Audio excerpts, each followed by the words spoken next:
अस्सलाम वालेकुम viewers, welcome to my channel science and technology. आज मैं आपको वाटर पंप की ऑटोमेशन के बारे में बताने जा रहे हैं। तो वाटर पंप की ऑटोमेशन मैग्नेटिक कॉन्टैक्टर को और फ्लोट स्विच को इस्तेमाल करके कैसे की जाती है। तो हमें सबसे पहले एक सर्किट ब्रेकर की ज़रूरत होती है 2 पोल। इसके बाद हमें मैग्नेटिक कॉन्टैक्टर की ज़रूरत होती है जो 220 पे ऑपरेट कर सकें और इसका कॉइल 220 का हो। इसके बाद टैंकी और फ्लोट स्विच की ज़रूरत होती है। तो इसके अलावा हमें इलेक्ट्रिक मोटर के साथ इन सब का कनेक्शन करना है और ऑटोमेशन करना है। तो ये लाइन न्यूट्रल है, ये लाइन है। फिर न्यूट्रल को हम डायरेक्ट मैग्नेटिक कंडक्टर के साथ नॉर्मली ओपन कंटेक्ट के साथ हम लगाएंगे और उसको फ्लोट स्विच के साथ भी लगा देंगे।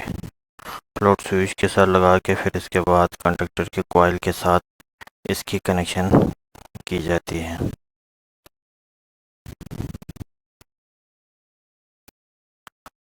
और लाइन को हम क्या करेंगे, लाइन को हम डायरेक्ट मैग्नेटिक कंडक्टर के साथ लगा देंगे और इसके साथ फिर हम मैग्नेटिक कंडक्टर के कॉइल के साथ भी इसको यहाँ से कनेक्शन कर देंगे।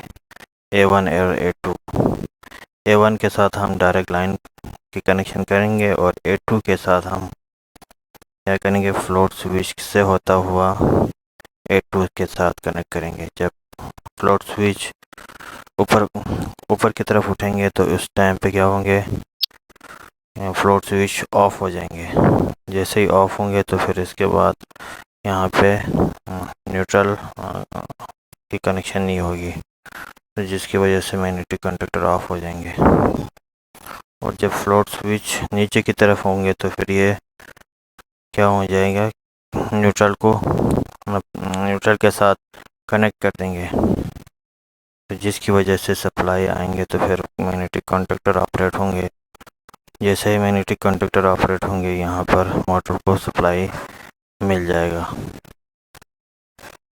इसके अलावा हम मोटर को अर्थिंग के साथ भी हम कनेक्ट कर देंगे। इस तरह ये फुली ऑटोमेटिक सर्किट डायग्राम है फ्लोट स्विच का और मोटर के साथ।